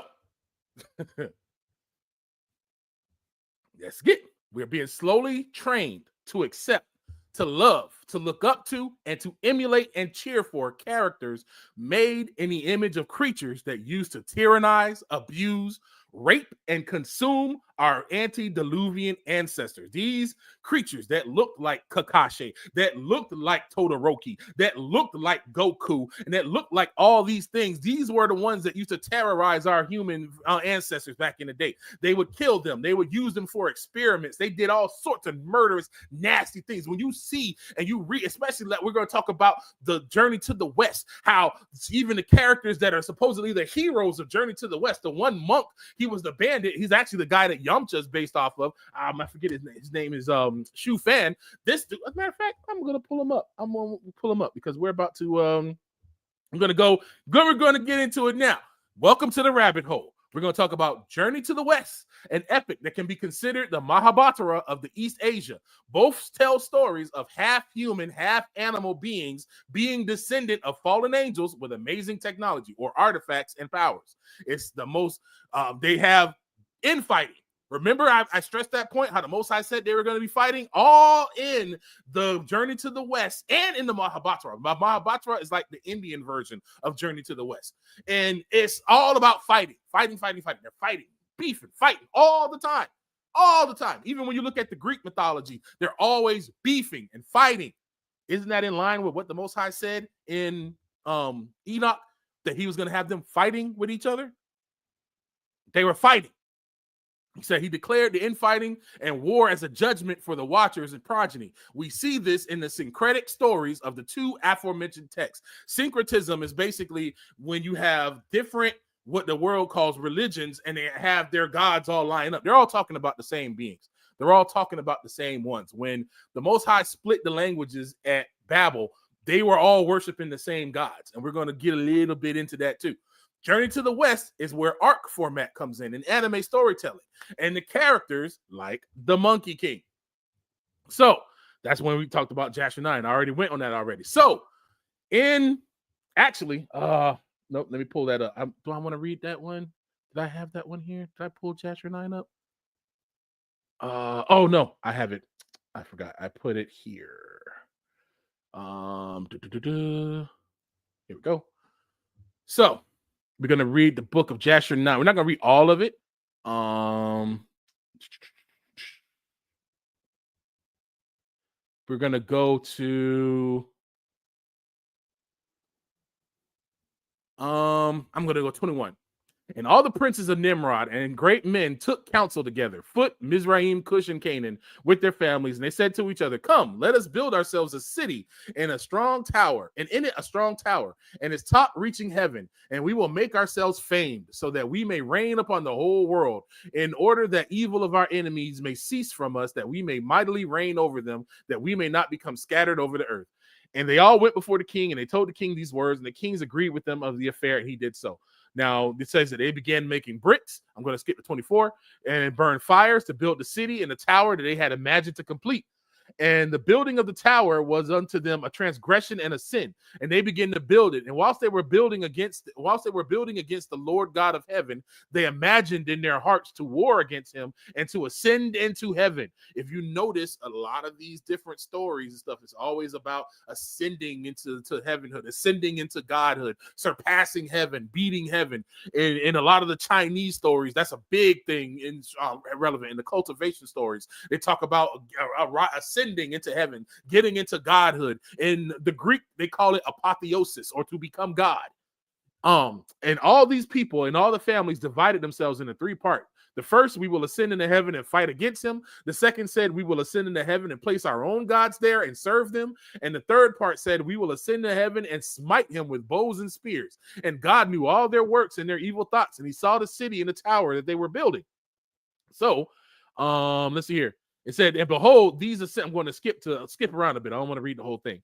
And I'm going to 28. And behold, these ascended and others descended the whole day. If a brick should fall, their hands get broken, they would all weep over it. And if a man fell and died, none of them would look at him. They only cared about the bricks. They didn't care about human life. Again, another characteristic. They have no value for human life. And the Lord knew their thoughts. And it came to pass when they were building, they cast arrows toward the heaven, and all the arrows fell upon them filled with blood. And they saw them and said to each other, surely we have slain all those that are in heaven. The Most High gassed them up, because, he like, I want y'all to make sure y'all get all the full cup of your judgment. So I'm going to egg you on. I'm going to make you keep sinning so I can slap you with the full measure of, of justice. And it says, for this was from the Lord, in order to cause them to err, and in order to destroy them from off the face of the ground. So he goes, and God said to 70 angels who stood foremost before him, to those who were near to him, saying, come, let us descend and confuse their tongues, that one man shall not understand the language of his neighbor. And they did so unto them. This is why you have multiple different, places that believe in this Buddhism, and even in all the different places, and it's all the same type of stuff. That's what syncretism comes from. They all used to worship and believe the same type of gods, and I'll show you. And it says, and the Lord smote the three divisions that were there. Remember those three people that wanted to go that he talked about? He punished them according to their works and designs. Those who said we will ascend to heaven to serve our gods became like apes and elephants. That's the part I want to pause at right there. The Lord smote them according to their hearts, and the ones that wanted to worship their gods became like apes and elephants. So, elephants. Ganesh is in Hindu. They have a Ganesh. We all know about Ganesh from Hindu. And there's actually Ganesh worship in China. There's a statue in Yunnan, China of Ganesh, the elephant. Then you also have Ganesh in Japan. He's also worshipped and venerated in Japan. This is an old statue of Ganesh from Japan. This, using our eyes, can see that, okay, we see this now. There were a group of people that venerated this elephant deity. They all did the same thing. Now they have it slightly different because the Most High split their tongue. The Chinese speak different from the Hindus, and the Hindus speak different from the Japanese. But they all still venerate that same pantheon of false gods. All still venerate that same pantheon. And now we have the monkey. The monkey. I spelled monkey right. It's called monkey. The monkey. Now we have the monkey. You have the Hindu. They call him Hanuman. And notice the little ring around the halo. See, in in the European, we're used to the European side of things, but in the other cultures, the halo doesn't go above their head. It actually goes like that, and they're behind them like that. They show a lot of them, especially when they show them in their deity mode, they show them with the halo surrounded back that. We also see that a lot in anime, that when a character reaches this higher power, or usually a godhold mode, they'll have this halo form behind them just like that. Yeah. The monkey. Exactly. Neozeki. He's the monkey. This is Sun Wukong. I mean, this is Sun Wukong. This is in China. The guy next to him here, looking all angry, holding the staff, which is what one of his key things was, and the gourd. For those of us that are Dragon Ball fans, we all know of Mafuba. The gourd that the Master Roshi had that would suck people in and trap them. This comes straight out of Journey to the West, except in Journey to the West, they would say your name. And if you answered your name, then the gourd would suck you up. So if they had the gourd and they would call your name and you answered, the gourd would suck you up and you will get melted inside of the gourd. That's how that was. That's how that was there. And then we have the other infamous monkey, the one from Japan. This is the beginning. Wukong, you see down here, it's another instance of him. Wukong, again, he has the staff that can expand and contract the power pole. He's riding on a cloud because his father was a wind god, so he's associated with wind. Fun fact is actually in Hinduism, they talk about Hanuman, where he saw the sun one day and he thought it was a fruit. And he jumped up, and because his father was of the wind carried him, and he was flying towards the sun, trying to eat the sun. And as he flew up, heaven got upset with him and struck him with lightning, and then he fell down, and he hurt his jaw. The name Hanuman actually means broken jaw, because he fell down, and he hurt his jaw when he fell. And then his dad got mad, caused all these problems in heaven, and then they finally said, fine, we'll bring him back, and we'll give him some extra powers as a way to appease you, because he stopped all the wind on the earth. And they're like, oh. So that's the story there. But isn't that story sound like Icarus? This is what I'm telling you. They're all worshiping the same deity. They just changed the name. Because Icarus, riding on wings, he had wings on his shoes. Wind. Wings are associated with wind. He got too close to the sun and he got struck down. They're doing the same. They're all talking about the same thing. This image with the monkey in the palm is a talk to the story from Journey to the West, where he made a bet with Buddha that if he could escape his palm, he would make him king of the heaven in the Jade Palace. And he ran out of the palm and got to the edge of the earth and found these 4 pillars. He wrote his name on one of the pillars and peed on it. And then he came back to the Buddha saying, I won. And then he turned around and looked at the Buddha's finger and saw that the finger had his name on it and it smelled like pee.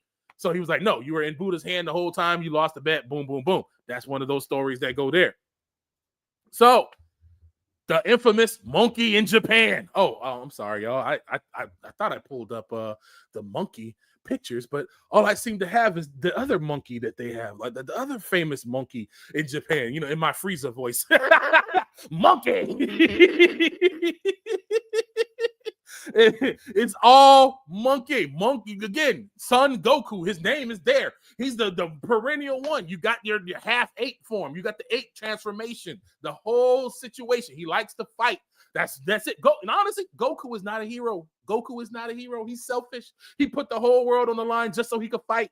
That's all it is. He's selfish. He don't take care of his family. He don't be home with his family or nothing. He let another man raise his son because he be out battling and all that. Goku is not a hero when you really start analyzing his character. But they got us out here trying to emulate him. You see how many jokers, especially Hebrews, be running around wearing the orange gi like this? Like this, they be how many, man, look, I can pull up the old video. It's a classic old video of this man, Jalen, when he was seriously saying he would turn into a Super Saiyan. I bet that video is still on the internet.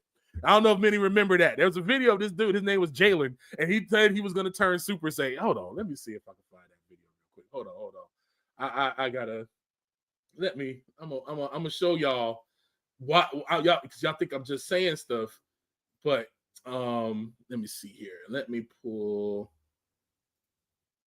it up. Oh man, hold on 1 second. Give me a quick second. This is a unplanned detour.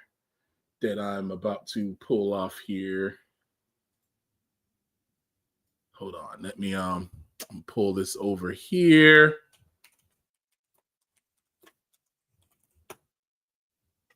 There we go. Hold on, I don't know if I shared the audio. Hold on 1 second. Let me stop my screen share. Let me share the screen. I don't think I checked the audio. Okay, yeah, it has audio check. Cool. All right.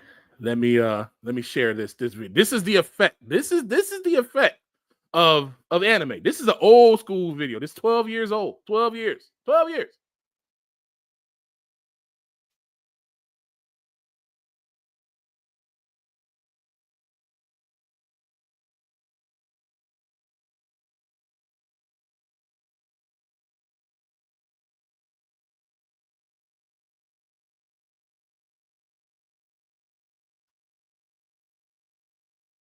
There ain't no fair use on this. This is just an old video that this dude uploaded from years ago.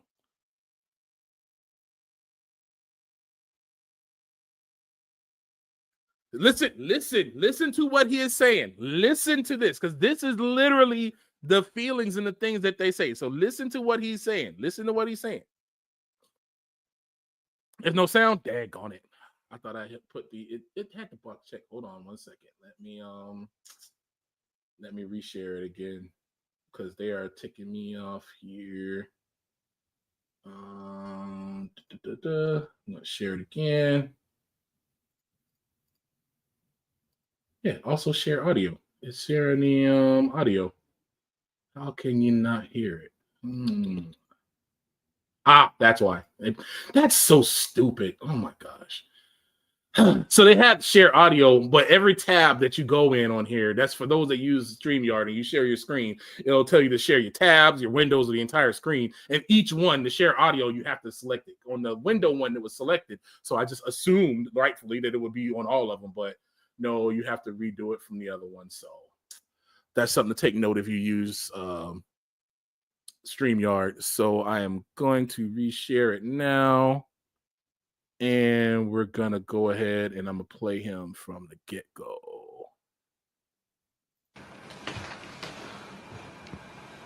What's up, YouTube?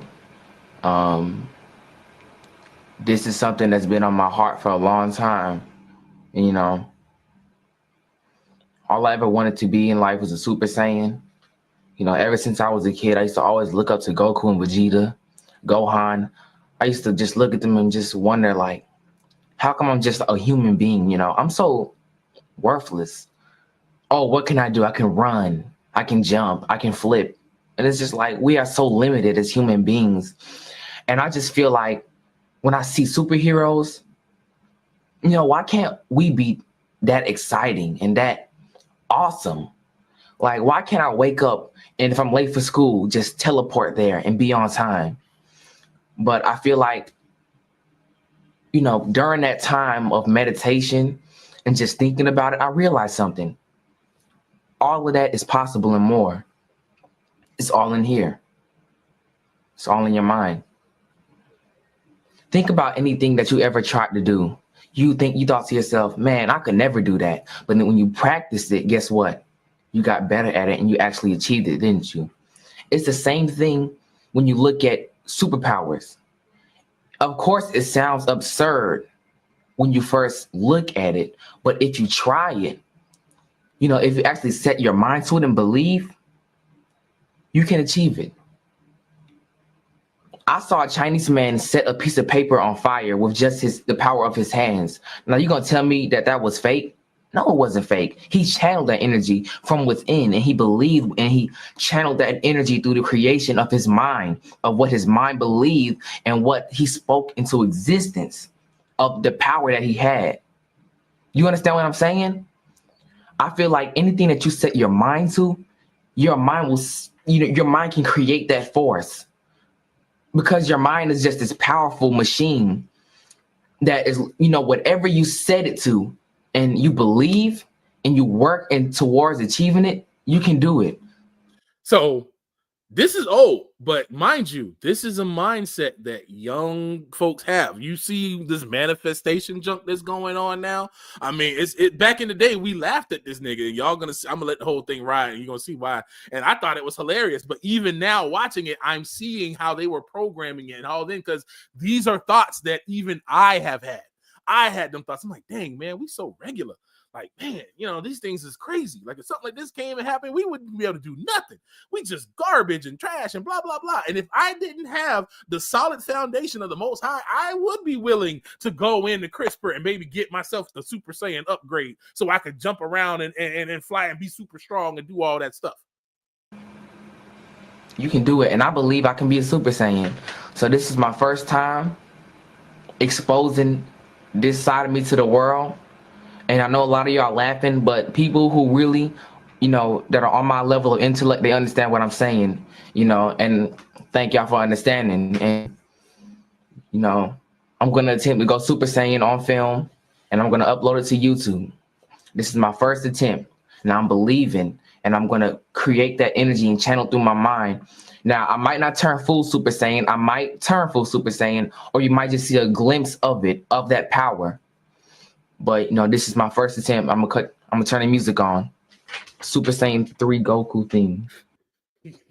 He's turning on the classic, you know. He can't just go Super Saiyan to any kind of music, you know. He can't go Super Saiyan to Busta Rhymes, you know what I'm saying? You can't go Super Saiyan listening to Jay-Z. You got to go Super Saiyan listening to the Goku music where he went Super Saiyan level 3 on. This is it. All right.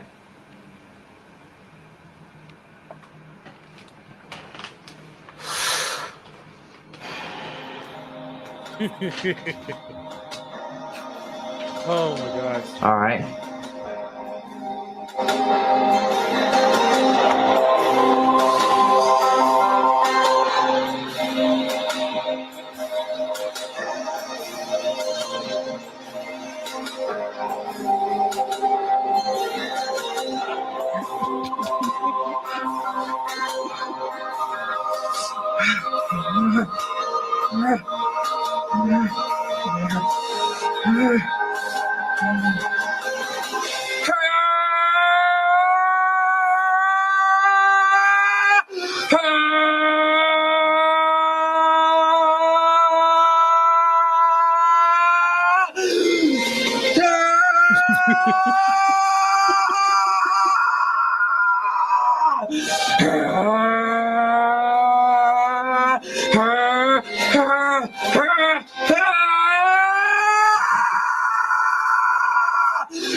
Get serious.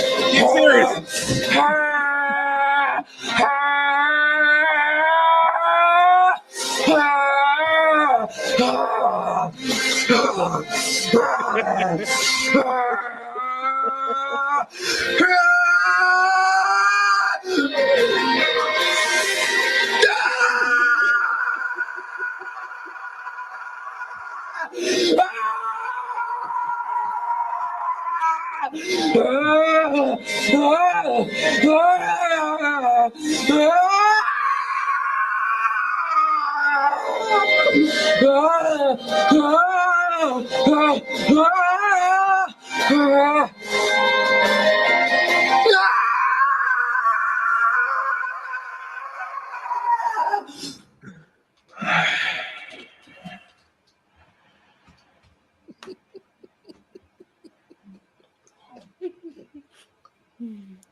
My name is Jalen, and I am a Super Saiyan.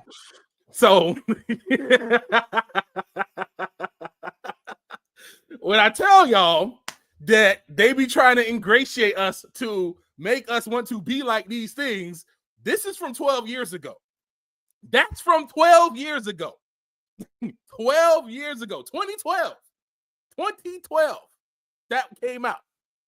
That's old school. Nope, that's not a joke. This is bro thought that he was going to turn into a Super Saiyan. This was a joke back in the day. I remember laughing at it. I remember all, you know, showing this to some of the homies and stuff. We laughing and cracking up, but I didn't even understand the implications of it even back then.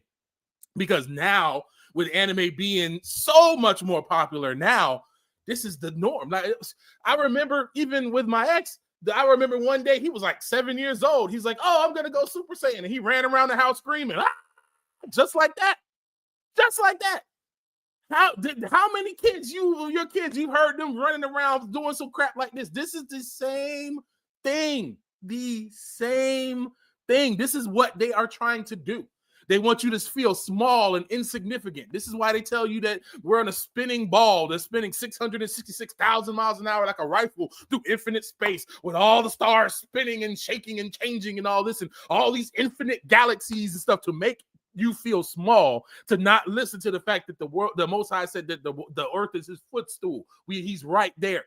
That mankind is his first and foremost concern. They want you to feel insignificant and small and want to ingratiate these fallen ones to you, these monkey and hybrid creatures to you.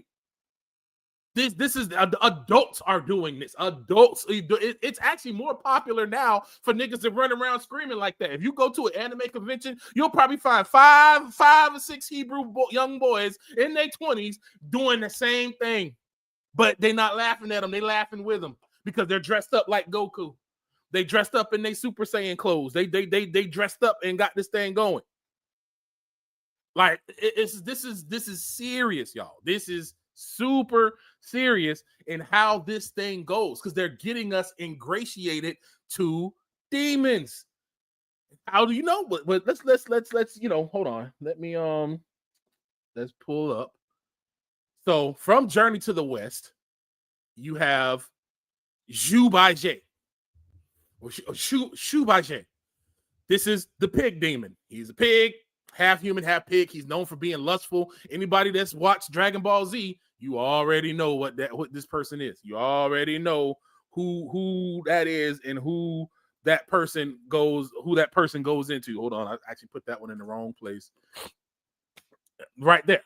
The man Oolong. Same one, same thing from Journey to the West. He is also perverted. The pig was perverted. This is Oolong with pictures of Bulma's panties on his forehead. The perversion that the anime brings is next level. Perversion. He also hung with a monk, Tenzin. That's the monk that he rode with. Like this thing is they've made this stuff to look like innocent little things. Oh, it's just a TV show. Oh, it's just, it's nothing serious. It's not that serious. You're just looking too much into it. Nah. The other one, Sha Wujing. This dude was a whole bandit. And listen to him. Wu Jing was a general in heaven, more specifically, a curtain-lifting general. His fall from grace happens when he broke a valuable jade or crystal vase goblet during a heavenly peach festival. Some sources say he done this in a fit of rage, while others say he did it unintentionally, and it was an accident. He was punished by the Jade Emperor, who struck him 800 times with a rod and exiled in the earth, where he would be reincarnated as a terrible man-eating sandman, orc, troll, oni, demon, monster, or Hulk. He's basically like a Hulk. It says that here's let me see here. I want to skip to this one part where it talks about him. It says he has a spear called the Shang Jia Bao Zhang, and it's capable of growing and shrinking, again, like the power pole, and shortening at will. He had a necklace consisting of skulls, made him look even more terrible. According to one story, an earlier group of 9 monks on a pilgrimage west to fetch the scriptures met their end at the hands of Wu Jing. Heedless of their pleas for mercy, he devoured them, sucked the marrow from their bones, and threw their skulls into the river. Unlike his other victims, whose bones sank into the river bottom, the skulls of these 9 monks floated. This fascinated and delighted Wu Jing, who strung them on a rope and played with them when he was bored. This is the hero, a so-called hero from Journey to the West, y'all. This is the hero. This is the hero, one of the heroes. The other one was a pig who was basically had got himself in with a woman. He tricked her by changing his form to look handsome, but then changed back. The little lecherous pig demon. These are the heroes. These are the so-called heroes of this story. This is who they ingratiate you to when they want you to look at these different shows and get into these things. So I got some little bonus info. Here's some other ones. Remember I told y'all about the halos and stuff? Here you have, these are called Wisdom Kings. Wisdom Kings are very heavily reproduced in anime. There's various wisdom kings. There's a whole deep thing. I'm not going to go too deep into the wisdom kings. Just know that basically they're different Nephilim incarnations, and they all have different attributes to them. Some of them are half human looking. Some of them are just like human looking, Nephilim looking. Some of them have blue skin. They are all over the place in how they look and how they are. If you've noticed, anybody who's watched One Piece, you know NL had this. This is this guy here with the little drums above here, the little rock statue. This is called a Raijin. He's a thunder god. That's where Enel comes from. This guy here is from Demon Slayer, when all these different demons come together. Actually, this demon here, the bird demon, that's him right here as well. This one over here with the flaming halo. It's a glow. The fire that they show from that is like the aura coming off of it. In anime, everybody who watches anime knows when your character powers up, what happens? They get an aura that flows off of them. Some of them call it chi. Some of them call it, like in Bleach, they call it Ryatsu. They all have a different name. Spirit, whatever. But it's an aura that comes off of them. In Jujutsu Kaisen, they use their curses. You can see the cursed energy, as they call it, that emanates off of them. And then number two, I'm just going to throw my aside in there. We see that the demons align themselves with curses. Jujutsu Kaisen, the heroes use curses to beat the enemies. Where they do that at? Who uses a curse? We don't curse as Hebrews. We don't curse nobody. The Most High says, bless those that curse you and deceitfully use you. We don't use curses and wield curses around. We let the justice of the Most High take care of it. We don't throw curses at people. It's like, come on. We got to look at all these different things for what they are. The wisdom kings are rife through anime. When you see all these different, again, you got the halos, the blue skin, the red skin. You see the aura on these guys over here in the corner. That flaming fire that comes off of them, that's the aura. Even talks about it in the Bible, how when they see the Messiah and how his eyes are aflamed, his eyes are glowing, they're lit up fire coming off of them. When Moses came off the mountain, after being in the presence of the Most High's flaming aura was emanating off of Moses. These are heavenly beings that they're describing and showing to you. They're not just making stuff up. They're not just writing things because they were stupid and just was putting stuff together. They were showing you what they saw. These were fallen angels, and we are now being taught mainly through the medium, through these Eastern and Western Asian countries and in their culture. We are being ingratiated into it. We are being pushed to want to act like them and be like them, like that brother Jalen from before. He wants to be like these creatures. If they would have just came and brought this out with no anime, of course. What did black folks used to say? If you would have showed this to a black person from the 90s, they'd tell you, "Oh no, that's that devil stuff. Nah, that's that devil stuff right there. I don't mess with that. Nah, that's that devil stuff." But look at how we have become so ingratiated to them. Remember when only killers, like the only dudes I knew that had tattoos all over the place were the dudes that had bodies on them. Now everybody, as soon as they turn 18, you got these young ladies bringing their daughters to the place to get on my timeline. I saw it when it's like all of them had daughters turned 18 the same year, and I had 3 separate different women that don't even know each other from different parts of the United States, all taking their daughters to get tattoos on their 18th birthday. We are being ingratiated into this stuff. We are being slowly pushed through entertainment to love Nephilim. The very creatures that terrorized our ancestors. And they're going to do the same thing when they come back. Don't get it twisted. Crusted. They're not going to change and magically want to come and help us. No, they still do it now. Do you not see the video with those old crusty looking white millionaires offering money to those Hebrew sisters for their period blood and their eggs? Come on, man. These things, man, look, when I'm going to do another one and start talking about all these different creatures and all this different stuff that's out there. And bro, I'm trying to tell you, this junk is real. This junk, and you know what? I'm going to throw my little bonus. I'm going to wrap up, but I'm going to throw a bonus round out here for y'all. I had this, I was finding all sorts of stuff. This ain't it. For those that think I'm crazy, for those that say I'm pulling it, Luffy's Gear 4 symbolism. This is why I had to stop, because again, Gear 4, funny enough, the name of this transformation is called Bound Man. But look at even they tell you there are 5 wisdom kings in Vajrayana Buddhism. If any story uses wisdom king as a reference, it usually references to the immovable wisdom king, his name. And then there's another wisdom king there. It's one of the wisdom kings. Again, you see the design of the old man, Hio, when he unleashed his key and hit his higher form, boom. So notice the flames coming off of him, the energy emanating around him.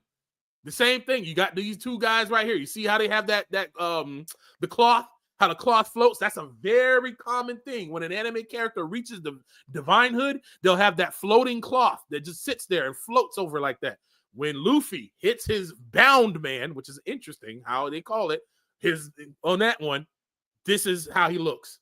That's why his hair is flamed like that. That's why his eyes take on that form. Because their eyes, when you see these guys, this is just a statue, but they have colorized versions where their eyes are the same way. And he's got the cloud that goes around him the same exact way. This is a One Piece fan page, y'all. This ain't no religious page. This ain't nobody. Chris, this is the page telling you what it is. So you can say I'm tripping, you can say whatever, but even other folks admit it and see it. They see it. Oh, and here's another bonus one too. Another famous white-haired guy, the one-winged angel, Sephiroth. His whole name is just his name alone comes from the Kabbalah, the Sephiroth tree. I mean, and again, I am a big fan of Final Fantasy VII. Sephiroth was one of my favorite villains. Sephiroth was born from a human woman and an alien gene. There was this alien that had came from the earth and had infected the earth and caused all the problems. And this ancient group of people called the Cetra sealed it up, but it almost wiped them all out. And so this one scientist named Hojo decides, hey, I'm going to take this DNA and mix it and make a baby. So he took his wife, Lucretia, and took that DNA from that alien and mixed it and impregnated her. And that was how Sephiroth became born. Sephiroth was one of the baddest soldiers out there. He could do things nobody else could do. And they called him the one-winged angel. Like, bruh, I mean, he's so popular that this is Nintendo Smash Brothers. This is a whole separate, it's not even Final Fantasy. He's so popular. Final Fantasy VII didn't even come out on Nintendo platforms. It came out on PlayStation. But he was so popular, they put him and Cloud in the doggone game. This is a popular character. Lots of dudes be dressing up as Sephiroth. Lots of dudes. This junk is real. This junk is absolutely real. And before I go, I'm going to give y'all the little bonus I promised. The bonus saying, when people say that, oh, these were the sons of Seth. Oh, these things weren't real. Oh, this is just problem. Look, there's places where these people have these interesting genetic disorders that people don't believe. Look at this one. They call it ectrodactyl. His feet are shaped like crabs. Hands will be shaped the same way. You got this one where basically this is a disorder where the cell growth keeps trying to grow. So it's like the half of his cells are trying to keep growing, but the other cells are not. Almost like he was trying to be a giant, but he's got the conflicting human cells also coming in there, not becoming a giant. So that's why some parts of the body get giant and some parts don't. That's why he's got all these, his head goes in this different direction. Some part growing, some part isn't. In animals, polymorpha, where you have more than one number of limb. Don't you see those different pictures of the Hindu gods with all the different arms and all that kind of stuff, and the heads facing all the different directions? You think that's just fake? Look, you got this cow here born with a whole leg coming out of his shoulder. There's humans. I will get to that. Was one down there. You got this one, neurofibromasses, where they growing with all these different lumps on them. This one, we call it diprosopus. Again, remember the beings with multiple heads, multiple faces? These children are born like this a lot in different Asian and South Asian countries and stuff like that. If these were sons of Seth, if these things didn't exist, then where did these genetic markers that cause these problems come from? Where did they come from? Oh, and this is a great one right here. This lady's born with her whole foot facing the wrong way. The wrong way. Her foot is facing in reverse. You got a lady born with a horn. her horn comes out. And actually, I thought I had that one in here. Do I have it in here? There's something I wanted to. I think it's on this one. Hold on. Oh man, I must have closed it. Hold on. There's a here's another one talking about Kaido, the Kaido attacks, how his attacks came from wisdom kings from East Asian Buddhism, how all of his different attacks that he did in the this is why I like when I read the mangas, I like the fan versions because they give you explanations of the move and the words that they're saying. You know, in English, they'll just transliterate it. That's a bad thing. I hate transliterations. They do that all the time. They'll take another culture and turn it into Western culture, but you lose the original meaning of what it was. The fan subs, they usually preserve the cultural reference and they'll explain it to you so that way you understand the levels to what they are saying. Like in this one here, talking about when Luffy was fighting Kaido, and he had this one guy, this one wisdom king here, and he was the king of knowledge. And he said he was the conqueror, and his knowledge said to conquer the three worlds. When Kaido did his attack, he said conqueror of the three worlds, and then yelled out the name of the attack. He's talking about that wisdom king. Again, notice the multiple heads. Remember that little child I showed you earlier? The multiple arms. You see the flames coming around it. These are consistent themes. Blue skin. His other attack. Oh, come on. What are you doing? What are you doing? What's that? What is that? Stop. Don't do that. His other attack. That was the second one he did. No, there was the third one. His other attack, same thing. It was called Gundari the Mio. He said he was a dragon swarm, essentially. And then that's when he came in with Kaido. He called his attack the Dragon Swarm. He called it the Kundali Dragon Swarm. That's the name of this Wisdom King.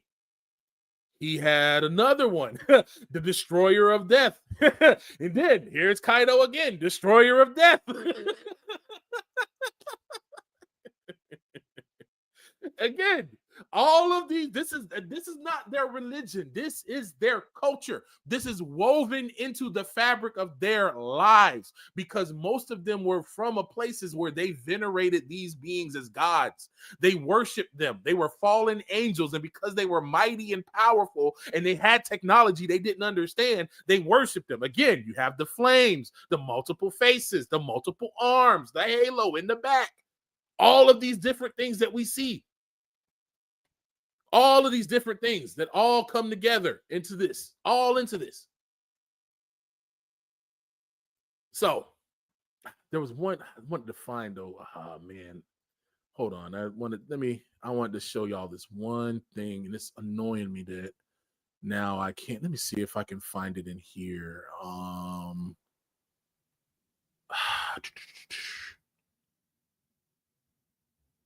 Where is it? It starts with an A. Let's see if I can find them in here. Because there's a creature that is on these things where his feet face backwards, and he's said to be really fast. And that lady has the same exact disposition as that thing. Oh man, I can't remember what they don't have it on here too. That's so annoying. I thought I had that. Yeah, that's giving y'all a preview into some stuff I'm finna do next time. You have the Harlequin disease, that one there. Oh, and the Cyclops. That's another one that happens. Cyclops. What was hold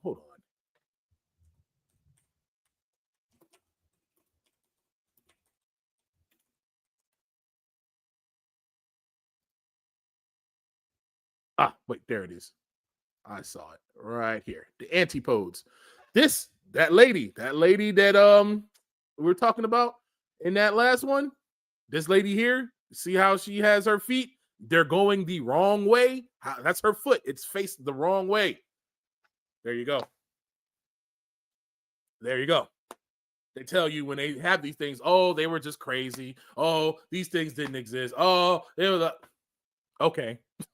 Oh, okay. Oh, okay. You know, they always want to say that you're crazy when you use your eyes and you start putting things. I don't believe in coincidences, ladies and gentlemen. I do not. Coincidences is something I do not believe in. There's too many. When things start lining up and things start making sense, you can't just say, oh, it's a coincidence. Oh, it's your mind making. They have all these different excuses and fancy words. Oh, you're seeing things where there's not. Oh, you're just making something where it's not that. Oh, all this stuff to try to dull you to not see the truth, that they've lied about the form of the world so they can reintroduce it to us in a way that would make us ingratiate ourselves to these fallen angels when they return. That's it. That's it. That's just it. You know, I've just really touched on the surface of a lot of this stuff. I have not gone in depth. Like I really, you know, I mean, dude, if I went in depth, we'd be here all day. You know, and I respect your time more than that. But I know people's attention span is crazy. But these are the things. When you're looking at anime, this is what you're really looking at. These things right here, these wisdom kings and these fallen demons around it. That's why they always have these white-haired characters. There are always these amazing characters. They ingratiate us to them. We like them. We form relationships with them because we have a soul tie. It is that people always talk about sex being a soul tie, but you can also form soul ties with things. That's why you see hoarders. They have soul ties with all their stuff. And we form soul ties with this. So many will hear what I'm saying and say, oh, you're crazy. Oh, it's not that deep, blah, blah. That's fine. You're not ready to get rid of your soul tie yet. But guess what? And someday you're going to have to choose whether you're going to follow the ways of the heathen or you're going to follow the ways of the Most High. You have to decide, is my entertainment worth me turning? Just like the Most High told me, these are his enemies. Those are his enemies. I had just read Jasher earlier that week when I had seen that, and then when I watched One Piece and he said, these are my enemies. You saw that what they planned to do. They wanted to get into heaven and fight and make war with the Most High. But we want to say, oh, it's just entertainment. These are the enemies of Yah. And if you say that you're aligned with him, they're your enemies too. So you got to make a choice. Are you going to let your heart and what your desire to fit in with everybody, because the anime is popular now. So if you're a young kid, you like, hey, I can fit in with everybody, or I can walk the narrow path. See, the Christians talk about the narrow path, but they be walking on the path that's broader than Broadway. That path so broad, Barrington Levy be in the background going, whoa, whoa, bro. You know, those who know. Broader than Broadway. That road be broad. But when you really, really walk in this thing, bruh, I don't really watch anime not too much more. If I'm going to be honest with you, I don't really read manga like I used to. If I'm going to be honest with you, I've been pulling away from it. I've been kind of getting out of it. I've been moving away. I'm thinking more about writing my own stories and putting my own stuff on the tail based off biblical things, based off Bible perspective, not to try to ingratiate you to no demon, but to ingratiate you to the one who created you, the true source of power, not to no fallen spirit. So you be around here running around your house going, trying to become a Super Saiyan. So that's all. That was it. You know, my dragon tactic series is going to be more of this. It's not going to all be about anime. It's going to be basically the tactics of the dragon, because we know in Revelations the dragon, you know, it talked about it was for the Messiah as well. We know that was what the woman represented when she was about to give birth, and the dragon stood ready to take her out. But it also talks about even reference even to us now as Hebrews waking up and coming out of this system. They want to have us so polluted that we still be tied into this, even though you know who you are, because you got a relationship with these creatures, these wisdom kings, these Nephilim, these Nephilim, these Eliod, all these different creatures. They want you to have that relationship with them so that you would choose them over Yah. You have to have a choice that you say it's for Yah I live and for Yah I die, for real, for real. People say that, like, oh yeah, if it ever comes to the time when they say they're going to chop off my head, I'll be ready to go. Yeah, you can chop off my head all day. Well, I know many Christians that said that, but then be sitting here passing their gifts on Christmas. They be sitting here passing out Valentine's Day presents. They be sitting here dressing up for Christmas. But if it ever came down to choosing between Jesus and me life, I'll go. Do you choose your life when it comes to sit down and watch TV? Do you choose your life? Do you choose him over your flesh when it's time to be entertained? Do you choose him over your flesh when it's time to walk the right way accordingly? When everybody else is going one way, you go the other way? And being for real, dude, My job, I'm gonna give y'all. I'm not bragging. I'm just telling y'all. I'm just giving y'all examples of this because I'm still finding ways that I always check myself whenever I look at something. When I laugh at something, I'm like, dang, why do I find this funny? Why is this entertaining to me? Why is this? You you have to continually check yourself. You can't take nothing just because you like it and it feels comfortable to your spirit doesn't mean that it's good. The heart is deceitfully wicked. Who can know it? You have to constantly take it and put it before the word of the Most High, especially for us in this day. We have been raised pagan, y'all. We are straight Gentiles. We don't even know what it means to live as a normal human. We have been so taken away from the natural order of things. And that's why the Most High left us all these breadcrumbs. That's why they took these books out of the Bible. Because if we knew all of these things, we wouldn't be doing the crap that we do. If you knew what them creatures look like and you were taught that by your pastor trying to get your money out of your tithes plate, you wouldn't look at this anime and be like, oh, this is awesome. You'll be like, yo, that looks familiar. Oh, let me go pull up this book of Enoch and see how this line up. You got to make that choice. You can ignore it. You can say, oh, this nigga tripping. Oh, he reaching. He doing whatever. All this little stuff that you tell yourself to feel comfortable in your sin. You can do it all you want, but the truth is the truth and it don't matter. It don't matter. You can lie to yourself all day, but the truth is still the truth. You can take 2 + 2 is 9 all day long, but if I take 2 apples and throw 2 more in there, I'm always going to have 4. That's all I'm saying. That's all I'm saying. So I'm going to say to y'all, especially, y'all young cats, it's time to stand up for real. It's time, if you want to really follow for the Most High and really do your thing for the Most High, it's time to stand up for real and reject the Nephilim and reject their current incarnations through anime and all this nonsense that they push. Again, I'm not saying every anime is crazy because there's some animes that are actually pretty decent. They have these slice of life stories that just tell like normal, regular stories. There's some stuff that I'm not just blanketly saying all anime is bad. Just like you can't blanketly say all movies are bad. You have to use wisdom. This is where we lack the thing. Because, as soon as I say that, then everybody wants to go, oh, so they always make up a straw man, this extreme that's easy to debunk instead of using logic and reason and doing everything within balance. There's a balance to everything. And because we are so imbalanced, we have to learn to put things into balance. You have to try everything by the word. Is what I'm watching. What am I watching? What are they trying to do? Are they making me cheer? My man Bizzle, one of the few Christian rappers I vibe with, he said it when he was watching Ocean's 11. He said it in one of his songs. He was like, yo, they made me, the Christian, cheer for the bad guy. I'm cheering for the guy that's committing robbery and theft. And I'm cheering for them. The way they frame these stories, they will have you cheering for the villain. Look at how Disney is doing all this stuff with Maleficent and all these ones. They're trying to come back and make all these people sympathetic villains. This is a setup. This is a setup. They're trying to set us up so we can see the selfish nature of these Nephilim and still run with them and rock with them. So that's it for the first one on this, y'all. I appreciate y'all coming by, swinging by, hollering with a brother, man. I'm just gonna leave that with that. I will be coming back with more on this, not on this subject, but more on the subject of these Nephilim, because I feel like I should talk about this a little more because they're getting a little out of pocket with this alien agenda crap and this alien nonsense that they're talking about, and the way they have it set up. I know Christians will go for it because they'll call them angels, just out of ignorance, and many people will, especially the ones that's looking for Jesus to come back and save them for a rapture. These jokers will see these fallen ones come and dressed up like white Jesus, and they'll run over there to it, not knowing that's a whole Nephilim transformed. The angels can transform. That's not no stretch. That's in the regular Bible. Be careful how you entertain strangers. You might entertain angels unawares. I'm just saying. So, with that, y'all, I'm going to leave it at that for the day. I appreciate y'all coming through. Appreciate y'all, listening to the ramblings. Not the ramblings, but, appreciate y'all coming in, man. And I'll holler at y'all later.